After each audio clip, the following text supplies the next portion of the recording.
Ok.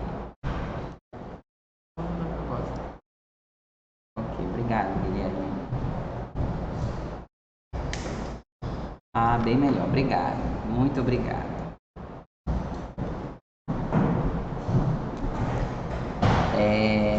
Bom, boa tarde. Boa tarde, porque eu estou gravando à tarde essa videoaula, né? Nós, professores, fomos orientados a gravar uma aula de revisão para aqueles alunos que não têm condições de assistir às aulas presenciais, né, por conta da situação em que nós nos encontramos, e também para aqueles alunos que de alguma maneira sentem alguma dificuldade na disciplina, tá? Então, como é que a coisa vai funcionar aqui? Eu preparei um exercício, tá?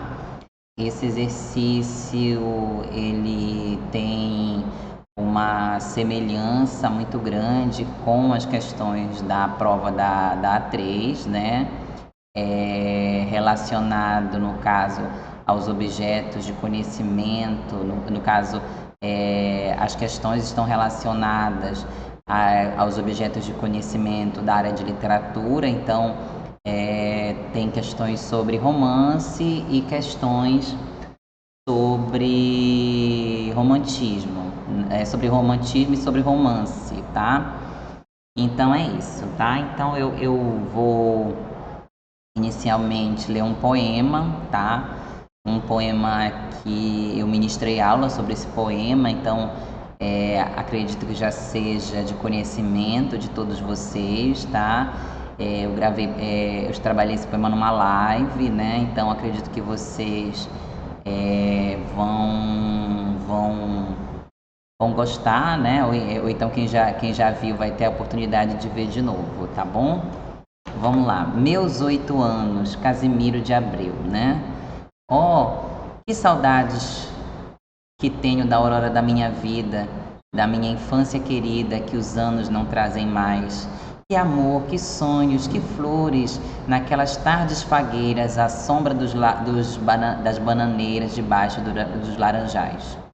Como são belos os dias do despontar da existência. Respira a alma a inocência, como perfumes à flor. O mar é lago sereno, o céu um manto azulado, o mundo um sonho dourado, a vida um hino d'amor. Que auroras, que sol, que vida, que noites de melodia, naquela doce alegria, naquele ingênuo folgar. O céu bordado de estrelas, a terra de aromas cheia, as ondas beijando a areia e a lua beijando o mar. Ó dias da minha infância, ó meu céu de primavera, que doce a vida não era nessa risonha manhã. Em vez das mágoas de agora, eu tinha nessas delícias de minha mãe as carícias e beijos de minha irmã. Livre, filho das montanhas, eu ia bem satisfeito, de camisa aberta ao peito, pés descalços, braços nus, correndo pelas campinas, à roda das cachoeiras, atrás das asas ligeiras das borboletas azuis. Naqueles tempos ditosos, ia colher as pitangas, trepava a tirar as mangas, brincava à beira do mar, rezava as ave-marias, achava o céu sempre lindo, adormecia sorrindo e despertava a cantar. Oh, que saudades que tenho da aurora da minha vida, da minha infância querida, que os anos não trazem mais. Que amor, que sonhos, que flores, naquelas tardes fagueiras, à sombra das bananeiras, debaixo dos laranjais, né? Esse poema foi composto pelo poeta Casimiro de Abreu em 1857, quando ele estava em Lisboa, e foi publicado na obra Primaveras, tá? Esse é um dos poemas mais famosos do autor, né? É esse poema, inclusive, que ele dá o título de poeta da infância, né? justamente porque o poema vai tratar aí dessa fase da vida, né, de uma maneira bastante idealizada, tá? Então vamos lá. Já passei, nossa, não passei nem na primeira questão. Tá, agora sim. Primeira questão. O estilo dos versos de Casimiro de Abreu, tá? E aí então você tem que encontrar a alternativa que complete adequadamente, né, de acordo com o poema, né, o início do comando da questão. Então vamos lá. Letra A. É brando e gracioso, carregado de musicalidade nas redondilhas maiores, né? Como vocês podem perceber, essa aqui é a alternativa correta, né? Então, por exemplo, o que são redondilhas maiores, para quem não sabe? As redondilhas maiores é o nome dado aos versos que são constituídos de 7 sílabas poéticas, né? Então vamos lá para o início do poema para vocês perceberem que aqui os versos têm 7 sílabas poéticas. Então olha só, estou apontando aqui para a câmera. O, uma sílaba poética. Que saudades que tenho. Vocês sabem que a gente conta o número de sílabas poéticas até a última sílaba da última palavra, né? Da sílaba tônica da última palavra. Então aqui a gente vai até o T, né? Por isso que a gente contou 7. Se não fosse isso, a gente contaria até o nho, só que nho é a sílaba átona. Então a gente não vai contar até o nho, a gente conta até o T, que é a sílaba tônica da última palavra. Então vejam, vocês conferiram aqui nos meus dedinhos que esse verso tem 7 sílabas poéticas. E isso vai se dar em todos os versos, né? Dau, uma sílaba poética. Rora da minha vida, né? A tônica é vi, tá? Da é átona, então a gente vai contar até a sílaba tônica da última palavra. Então, vida, ela é a sílaba tônica. Então a gente conta aí. Então vejam que esse verso também tem 7 sílabas poéticas, conhecidos também como redondilhas maiores, tá? Então tá correto. Musicalidade, sim, musicalidade. Você percebe que o poema tem um ritmo que é provocado por meio das rimas, por meio da métrica, né? Todos esses elementos atribuem musicalidade ao poema, né? Então o estilo dos versos é brando e gracioso, sim, porque o poeta, o eu lírico, na verdade, para usar o termo mais apropriado, ele fala da infância de uma maneira muito idealizada, né? Então por isso que os versos, o estilo dos versos do poema de Casimiro de Abreu tem esse estilo brando, né? Gracioso. Então a letra A é a correta. Vamos analisar as outras. Traduz-se em linguagem grandiosa por meio das quais estabelece a crítica social. Gente, não tem crítica social, muito pelo contrário. Como eu falei, é um poema altamente idealizado. Ele somente idealiza essa primeira fase da vida, tá? Então, ao final, torna a alternativa incorreta. É preciso e objetivo, deixando em segundo plano o subjetivismo. Não. Tá? Também está errada, né? Não é objetivo, não tem essa qualidade, não é preciso, tá? E a subjetividade está presente em todas as estrofes, né? Então, essa questão, ela está completamente errada, tá? Letra D, reproduz o padrão romântico da morbidez e melancolia. Não. Por quê? Porque a morbidez e a melancolia estão relacionadas a características bem pessimistas, né? E como eu falei, aí o poema tem um caráter altamente idealizado, né? Então a D está incorreta. Letra E, é rebuscado e altamente subjetivo, o que aproxima do estilo de Castro Alves. Também alternativa completamente equivocada, né? Não é rebuscado o poema, vocês podem perceber que o poema ele é escrito numa linguagem fácil, qualquer pessoa pode ler e compreender muito bem o que está escrito nesse poema, né? E Vocês devem lembrar das aulas, das lives que eu ministrei, o estilo de Castro Alves, né? O Castro Alves da poesia social é diferente, obviamente, do estilo gracioso e brando de Casimiro de Abreu, né? Então, colocar os dois no mesmo grupo é um pouco complicado, tá? Então, essa questão está incorreta. Segunda questão. Nos versos evidenciam-se as seguintes características românticas, tá? Então tem aí alternativas com várias características, né? Mas as que estão presentes, assim, o que eu quero dizer é que todas essas características, de alguma maneira, elas estão relacionadas. Eu acho que tirando, não, nem, é verdade isso. Exato. Todas essas características elas são de cunho romântico. No entanto, porém, contudo, não obstante, a alternativa que tem características românticas que estão presentes no poema é só a letra B, né? Então veja que existe um saudosismo, né, por parte do eu lírico em relação à infância, né?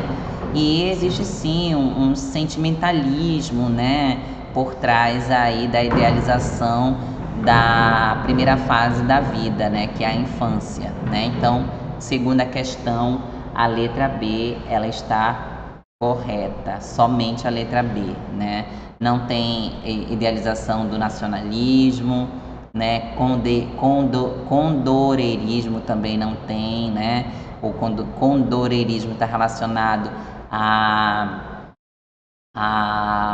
poesia, né, de cunho social do Castro Alves, né, egocentrismo não tem, medievalismo não. O que é o medievalismo? São obras que de alguma maneira têm um retorno aí para a Idade Média, né, os famosos, por exemplo, romances históricos, né, como por exemplo nós temos na literatura brasileira que é a Iracema, do Alencar, né, os romances indianistas de Gonçalves Dias, como Ijucapirama, que também nós estudamos numa live.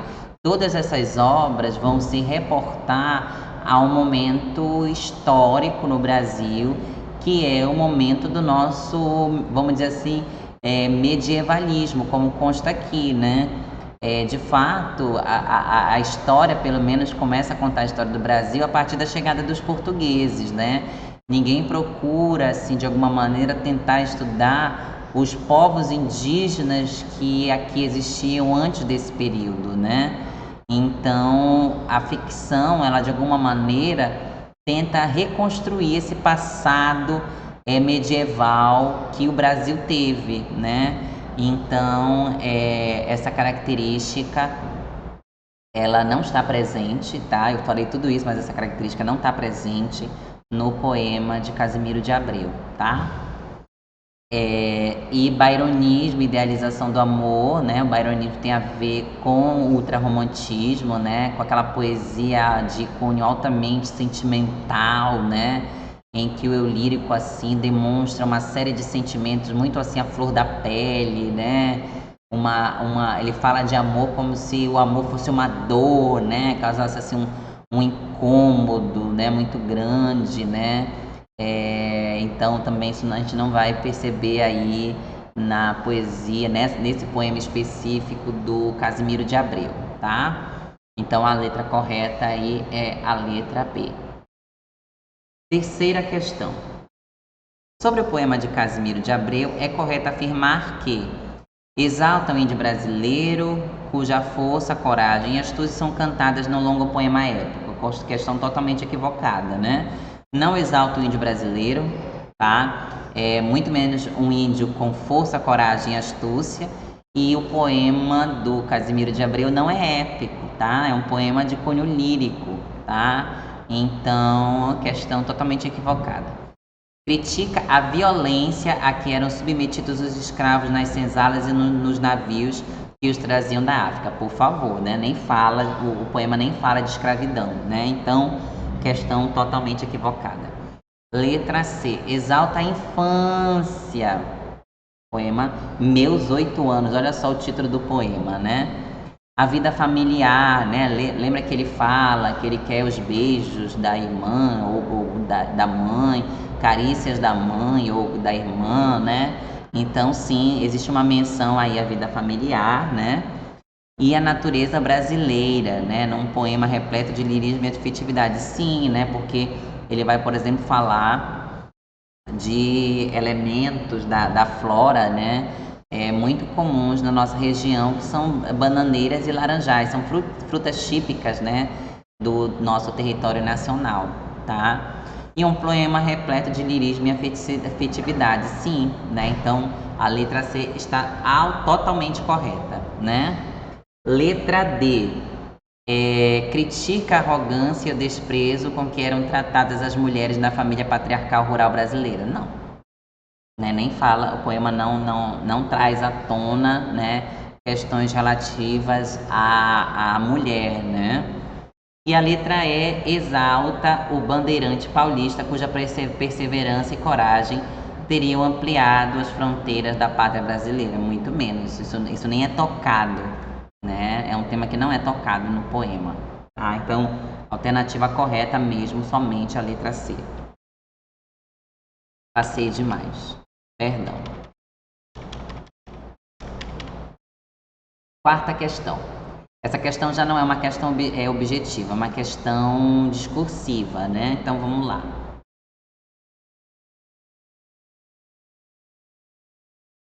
Com base na leitura do poema de Casimiro de Abreu, indique versos em que o eu lírico demonstra uma satisfação sobre a fase adulta. Então, a única resposta para essa questão é são esses versos aqui.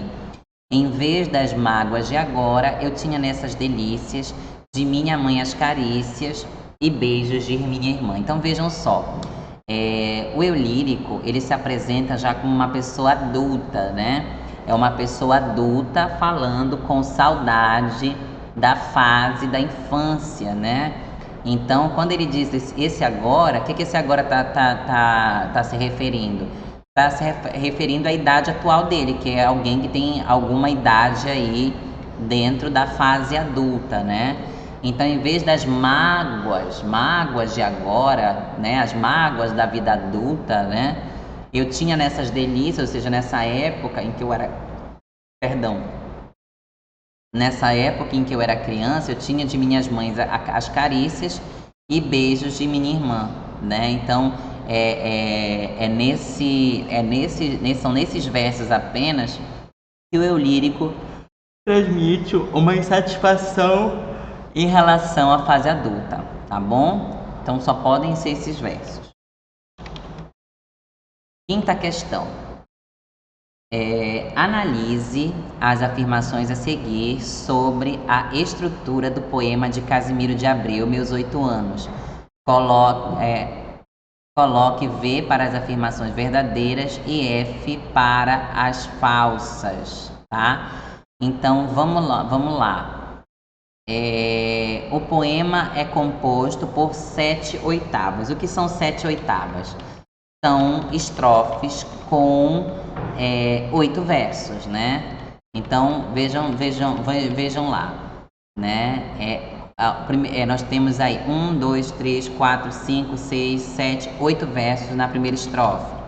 1, 2, 3, 4, 5, 6, 7, 8. 8 versos na segunda estrofe. Contem comigo.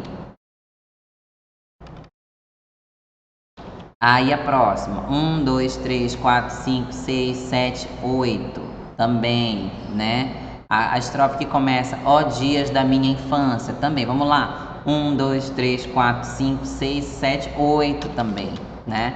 Então vejam que todos, gente, não vou ficar aqui contando, né? Porque vocês já sabem contar, né? O importante é vocês saberem aqui que verso é cada linha do poema, né?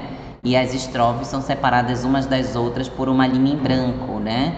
Então, se vocês contarem a quantidade de linhas, ou seja, de versos dentro de cada estrofe, vocês vão perceber que todas as estrofes têm 8 versos e, portanto, elas são chamadas de oitavas.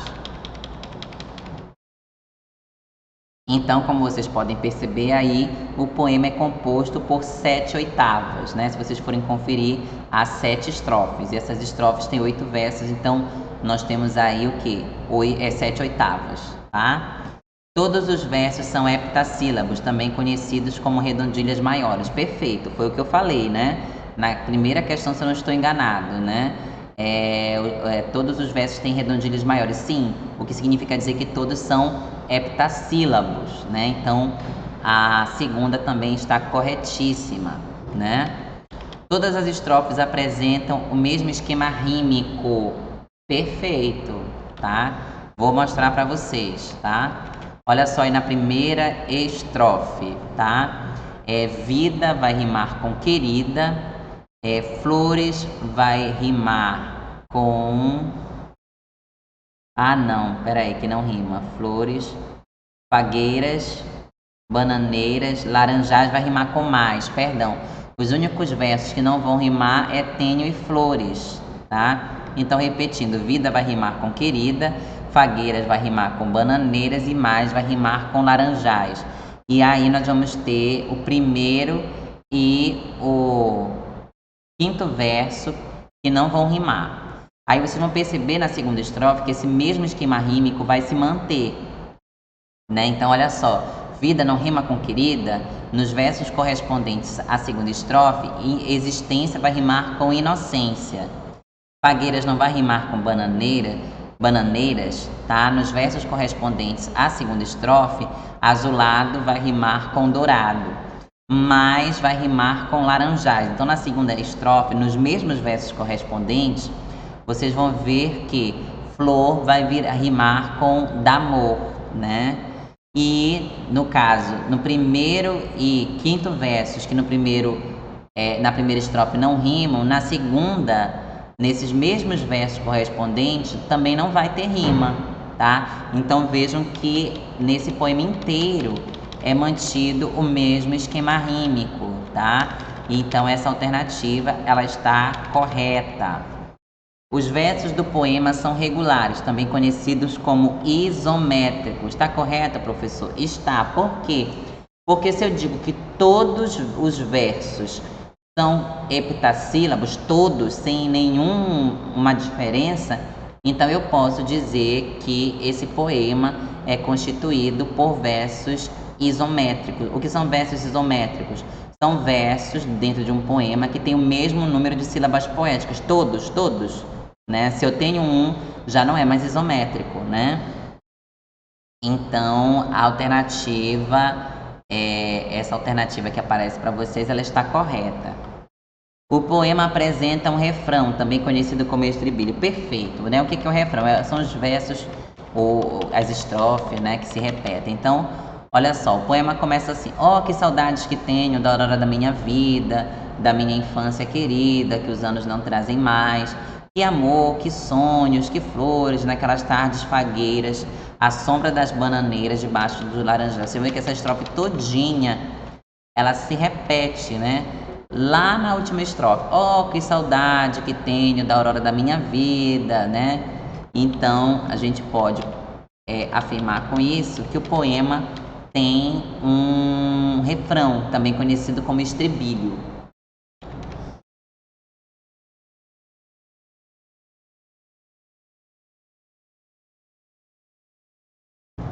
Tá? Vamos lá. E aí, na prova, tá? Já antecipo para você, vai ter uma questão questões muito parecidas, tá? Basicamente, esses dois poemas vão estar na prova, né? O primeiro, do Casimiro de Abreu, e o segundo, Meus 8 Anos, também, que é uma releitura do poema de Casimiro de Abreu, só que feita agora pelo Oswald de Andrade, tá? Então eu vou ler para vocês aqui. Oh, que saudades que tenho da aurora da minha vida. Vejo que os dois primeiros versos, são os mesmos do poema do Casimiro de Abreu, idênticos, né? Então, só pelos dois primeiros versos a gente já percebe que é uma releitura. Mas aí, a partir de agora, o poeta vai modificar um pouquinho. Que saudades que eu tenho da aurora da minha vida, das horas de minha infância que os anos não trazem mais. Naquele quintal de terra da Rua de Santo Antônio, debaixo da bananeira, sem nenhum laranjais. Eu tinha doces visões da cocaína da infância, nos banhos de Astro-Rei. Do quintal de minha ânsia, a cidade progredia em roda de minha casa, que os anos não trazem mais, debaixo da bananeira, sem nenhum laranjais, tá? Então vamos lá ver aqui as questões sobre esse poema. Gente, só tem a sexta. Ah, tá, vamos lá, porque é uma questão com duas perguntas, entendi. Vamos lá. Poetas modernistas brasileiros realizaram diversas releituras de poemas famosos produzidos por escritores representantes do modernismo no Brasil. Oswald de Andrade, por exemplo, criou uma versão com o mesmo título dos Meus 8 Anos, de Casimiro de Abreu. Estabelecendo, portanto, uma comparação entre essas duas composições poéticas, o poema de Oswald de Andrade é uma paráfrase ou uma paródia do poema de Casimiro de Abreu? Justifique sua resposta. Então, na questão, você tem que fazer duas coisas. Você tem que dizer se o poema de Oswald de Andrade é uma paródia ou uma paráfrase, né? Pode ser uma coisa ou outra, nunca as duas coisas, né? E você vai ter que justificar a sua resposta. Então, como vocês veem na resposta, o poema de Oswald de Andrade é uma paródia, né? E aí, por que, professor? Por que é uma paródia, não uma paráfrase? Porque quando a gente faz uma paráfrase, a gente conta basicamente o mesmo, no caso de um texto em prosa, o mesmo enredo, né? No caso do poema, a gente mantém, né, todo o significado aí do poema, né? Só que a gente faz isso com outras palavras, né? Foi o que o Casimiro de Abreu fez em relação à Canção do Exílio do Gonçalves Dias, né? Ele escreveu 2 canções do exílio baseadas no poema do Gonçalves Dias e não modificou basicamente nada. Os mesmos elementos ali estavam presentes, a mesma ideia de exaltação da pátria ali estava presente. Não havia nada ali que modificasse o conteúdo, né? O conteúdo do poema. Aqui, o Oswald de Andrade, vocês percebem, né, pela estrutura, né? Que o poema mantém uma relação com o poema Meus 8 Anos, do Casimiro de Abreu. Mas vocês podem perceber que existe, né, algo muito próprio da paródia, que é um tom de sarcasmo, um tom de ironia, né? De humor, talvez, né? São características que são coisas assim, humor, crítica, sarcasmo, ironia, que vão caracterizar a paródia, né? Então, primeiro, ele vai falar sobre o progresso, por exemplo, da cidade, né? Que é um progresso que não vai atender a todos, né? Então, esse eu lírico ali, ele vai estar à margem do progresso, né? Por quê? Porque o progresso vai girar em torno da casa dele, ou seja, ele vai estar ao redor de mim, mas não vai me atingir, né? Então ele está fazendo uma crítica aí a grupos sociais marginalizados, né? Como a gente pode perceber aí, ele está falando de um lugar onde há, por exemplo, deve haver tráfico de drogas, né? Então, quando ele diz assim, que saudades que eu tenho da hora da minha vida, entendam isso como uma ironia, né?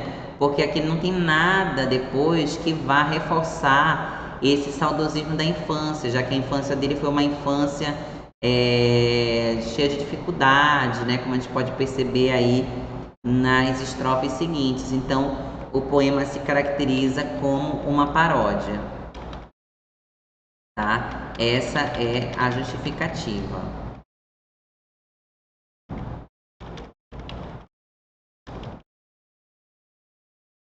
Sétima questão. Observe a caricatura a seguir e responda ao que se pede. Então, olhem só a caricatura, tá?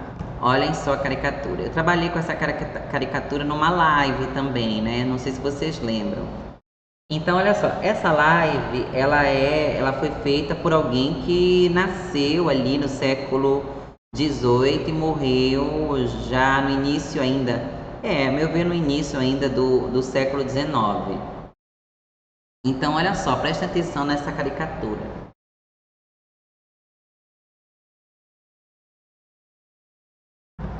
Vocês estão observando aí que tem uma mulher, né? Essa mulher, ela está ocupando o centro praticamente da imagem, né?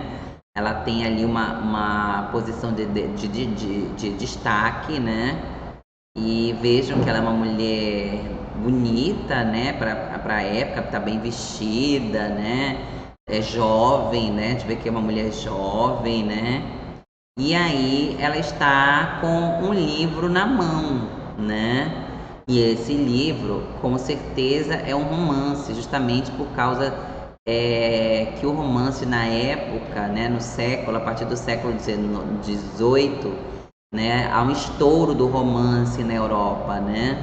Só que assim, os leitores que liam romance naquela época eram muito criticados, porque a leitura de romance era considerada uma prática condenável, né? Porque ela gerava alienação, né? Não era uma prática considerada útil, né? Em relação às mulheres, a leitura de romances fazia com que elas quisessem obter uma vida que não correspondia com a vida que elas levavam, né? Então, os romances naquela época, eles iam falar de traições, né? De paixões, né? Etc, etc e tal. E a vida dessa mulher, como vocês podem perceber, olha só quem está do lado dela. Quem está do lado dela é o esposo, né? E como vocês podem perceber, olha só, é um homem feio, um homem velho. Olha como ela é nova, olha a diferença de idade aí que existe entre os dois, né? E aí o que acontece? Ela tem numa mão um romance e na outra, vejam só, tem o que? O seu amante, né? Um homem novo, um homem bonito, um homem atraente, né? Que nada mais é do que aquele homem, né, que aparece na ficção romanesca, né? Então vejam que o romance naquela época era o responsável, era considerado pelo menos o responsável por levar as mulheres aí à traição. Então essa caricatura vai fazer aí uma crítica à leitura do romance no século XIX, né? Então vejam só, vamos ver aqui. A caricatura de Thomas Rowlandson retrata um dos perigos associados à leitura de romances entre os séculos XVIII e XIX. Nessa época, havia uma discussão efervescente sobre os efeitos que esse gênero literário causava nos leitores. De um lado, havia os detratores que o viam como prejudicial em vários aspectos, e do outro, os apreciadores que o defendiam das objeções suscitadas pelos críticos. Com base na imagem, explique qual é a crítica atribuída à leitura de romances nesse período. Então a resposta é: a leitura de romance nos séculos XVIII e XIX era considerada perigosa quando realizada por mulheres, né? Então, como eu falei para vocês, expliquei aqui a caricatura, né? Tudo que está acontecendo aqui, o fato de a mulher estar traindo seu marido é devido ao romance, né? O romance aí representado por esse livro aí que ela segura nas mãos, né? Uma mão ela segura um romance, com a outra ela oferece ao seu amante, isso estando ao lado de seu esposo, né? Então essa é a crítica aqui. Era considerada perigosa quando realizada por mulheres, ordinariamente governadas pela imaginação, inclinadas ao prazer e sem ocupações sólidas que as afastassem das desordens do coração, né? Então era essa a ideia que se tinha, né, quando as mulheres lessem romance, né? elas iam se confrontar elas iam confrontar a ficção com a realidade que elas levavam. E aí, o que acontece? Elas iam perceber que a vida delas não era tão interessante quanto a vida das protagonistas dos romances que elas liam, né? Então, isso levava as mulheres daquela época a atraírem, por exemplo, os seus maridos, tá? Então, essa é a resposta aí da questão. Oitava questão. Leia a seguir um fragmento do prefácio de Senhora de José de Alencar. Este livro, como os dois que o precederam, Lucília e Diva, não são da própria lavra do escritor a quem geralmente os atribuem. A história é verdadeira e a narração vem de pessoa que recebeu diretamente e em circunstâncias que ignoro a confidência dos principais atores deste drama curioso. O suposto autor não passa rigorosamente de editor. Com base nesse prefácio, pode-se afirmar que o romancista utilizou-se de uma estratégia para despertar o interesse do leitor. Que estratégia é essa? Então, é uma questão simples, né? Então, olha só, o que acontece? O autor do prefácio, que também é o autor do romance, ele vai negar a autoria da obra, né? Ele vai dizer assim, olha, não fui eu que escrevi essa história. Essa história é uma história verdadeira, né? E aí, essa história é o seguinte, essa história me foi contada por uma outra pessoa de quem eu recebi diretamente, não sei o quê, veja. Então, por isso que ele não se considera um autor, porque ele escutou essa história e aí o que ele fez? Ele apenas a escreveu, né? Então, o romancista, como está aí na resposta, ele nega a autoria do próprio romance, a fim de atribuir à narrativa ficcional uma feição mais próxima do real, né? De modo a despertar o interesse do leitor. Então, vejam, se eu chego para você e digo assim, olha, gente, eu vou contar uma história para você, mas é uma história real, né? E aí, eu acredito que vocês vão se sentir muito mais interessados, né, por essa história, se eu já começar dizendo que essa é uma história real, né? Se eu disser que eu estou inventando essa história, vocês não vão levar a sério o que eu estou dizendo, né? Mas se eu digo que é real, vocês vão se sentir muito mais interessados por aquilo que eu tenho a contar, tá? Então, essa que é a estratégia aí do José de Alencar no seu prefácio, tá? Nona questão. Vamos lá. Leia o fragmento a seguir do romance Senhora de José de Alencar. Há anos raiou no céu fluminense uma nova estrela. Desde o momento de sua ascensão, ninguém lhe disputou o cetro. Foi proclamada a rainha dos salões. Tornou-se a deusa dos bailes, a musa dos poetas e o ídolo dos noivos em disponibilidade. Era rica e formosa.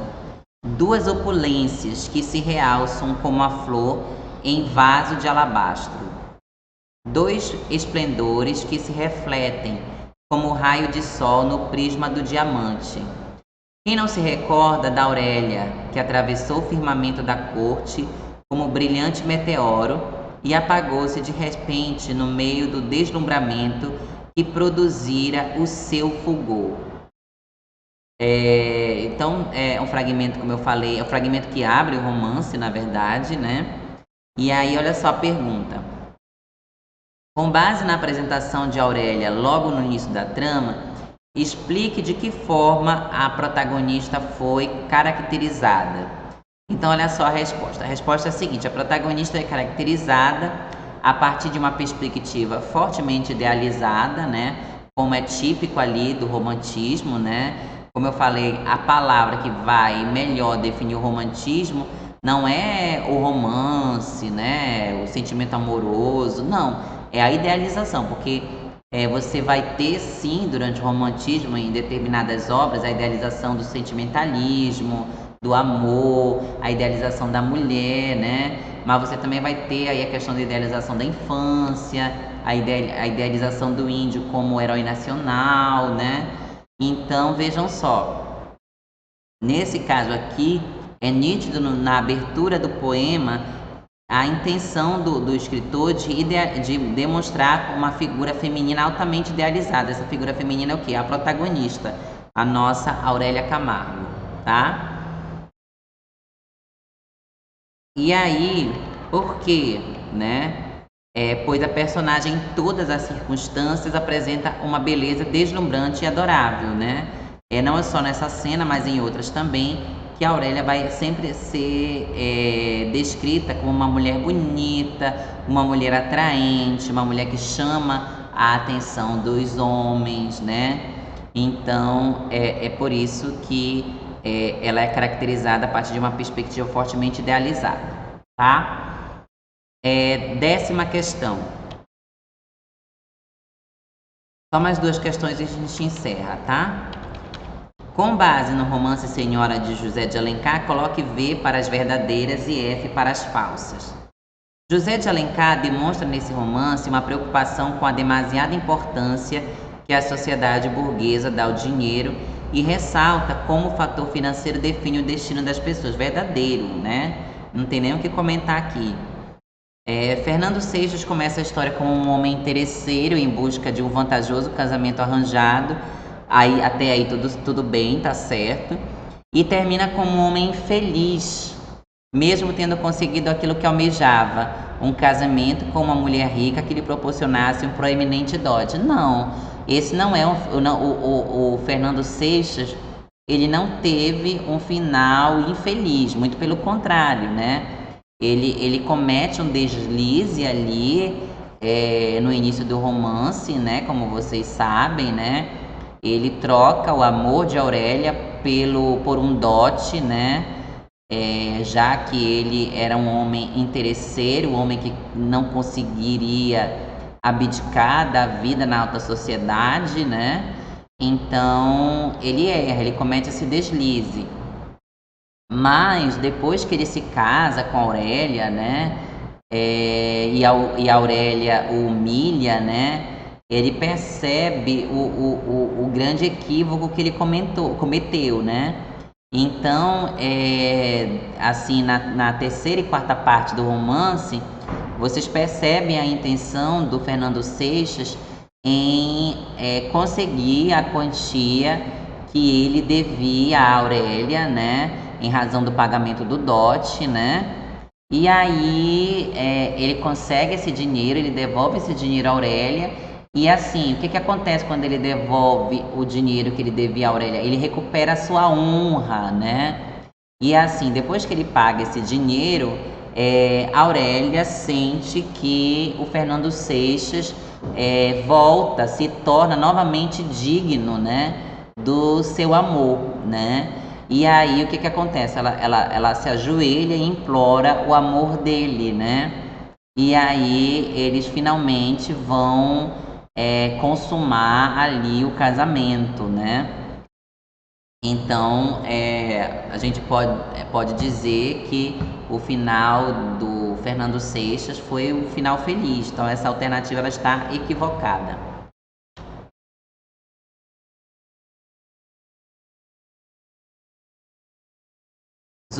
José de Alencar tece uma dura crítica a um determinado costume de época em que os casamentos muitas vezes não eram concebidos como uma união entre um homem e uma mulher apaixonados, mas sim como um negócio selado por meio do pagamento de um dote verdadeiro. O conflito entre os protagonistas gera momentos de grande emoção e sofrimento. É a partir desse embate entre o desejo de vingança e o desejo de amar em plenitude que nasce o conflito que movimenta o enredo da narrativa, também verdadeiro, não tem nem o que comentar aqui. Nesse romance, a necessidade do dinheiro, veículo central de uma sociedade aristocrática e burguesa, obriga as personagens a trocarem o sentimento pelo dinheiro. Assim, o grande vilão da narrativa é a sociedade, que apresenta hábitos doentios e costumes imorais. Perfeito. Tá? Essa alternativa está corretíssima, tá? Se tem um grande vilão ali no romance Senhora, esse vilão é a sociedade, né? É a sociedade que se corrompe ao dinheiro que se corrompe ao poder, né? Que se corrompe ao luxo, que se corrompe à posição social, né? E é isso que faz com que as pessoas cometam, né, atos que fogem ali aos ideais românticos, como por exemplo a moral, né? O que Fernando fez com Aurélia foi um ato completamente amoral, né? Fugiu ali completamente aos princípios românticos, né? Primeiro que ele a enganou, segundo que ele a trocou por um dote, terceiro porque com isso ele não foi fiel ali ao amor, né, que ele sentia por Aurélia, né, um personagem estereotipicamente romântico, né, jamais se deixaria corromper pelo dinheiro, né, pelo luxo, pela ganância, etc, etc e tal, tá? Para terminar, 11ª questão, tá? É uma questão de relacionar. Então, vocês sabem que o romance Senhora, ele é dividido em 4 partes, né? As partes são, na ordem aí, o preço, quitação, posse e resgate, né? Então, aí você tem nessa questão que relacionar os títulos das partes, né? Com o que está, com as afirmativas ali na segunda coluna, tá bom? Então, vamos lá. Conhece-se melhor a história de Aurélia Camargo, mulher que ascendeu socialmente a partir do recebimento de uma herança do avô paterno. Trata-se de um retorno ao passado de Aurélia, ao passado da heroína, né? Então vejam, essa alternativa ela está relacionada ao número 2, né? No caso a quitação, né?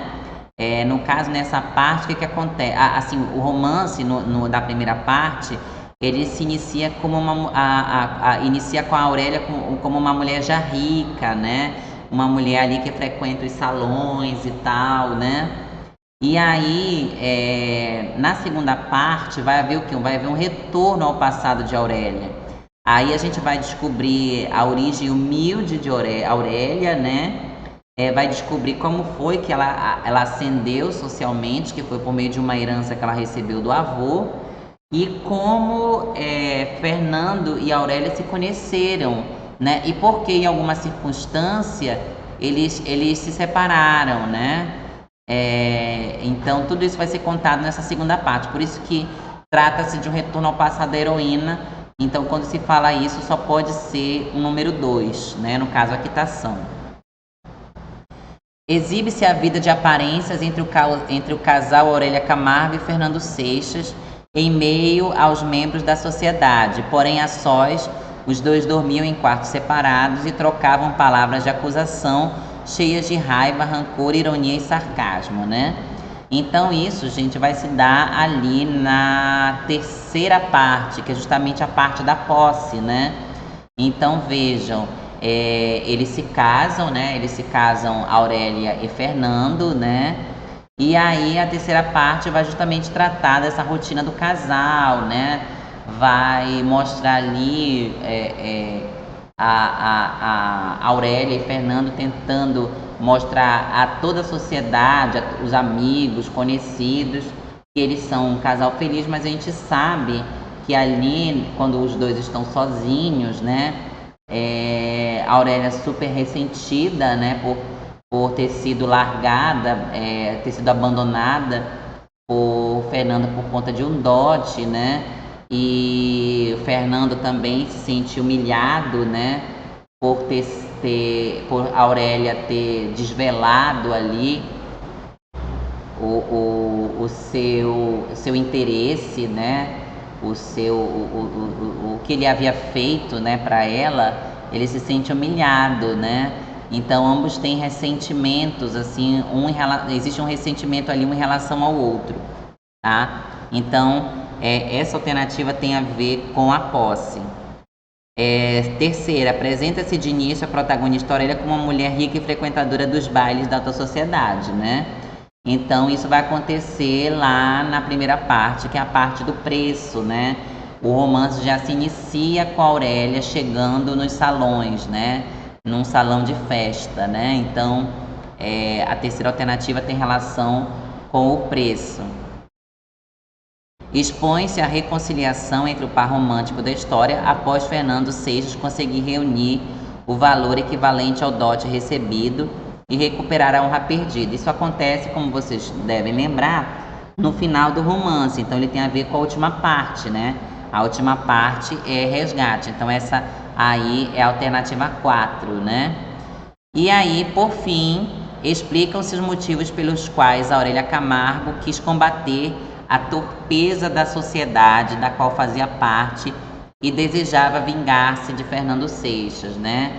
Então, essa atitude a Aurélia só vai demonstrar a partir do momento que ela recebe a herança do avô, né? Porque ela era uma pessoa de origem humilde, então ela recebeu essa herança e aí o que ela pensou assim, o que ela podia fazer com esse dinheiro que ela havia recebido, né? E aí a primeira ideia que ela teve é justamente essa, né? Combater a torpeza social, né?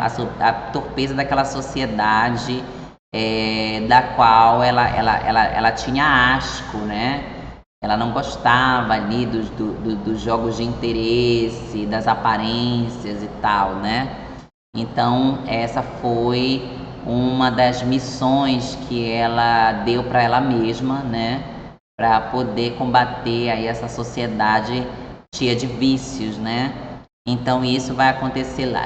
Qual é a parte em que ela vai receber a herança? Na segunda parte, ou seja, a quitação, tá? Então, acabou, tá? Então, gente, é isso, tá? Espero que vocês tenham gostado. Eu vou ficando por aqui. Essa é a revisão da nossa aula para 3, tá?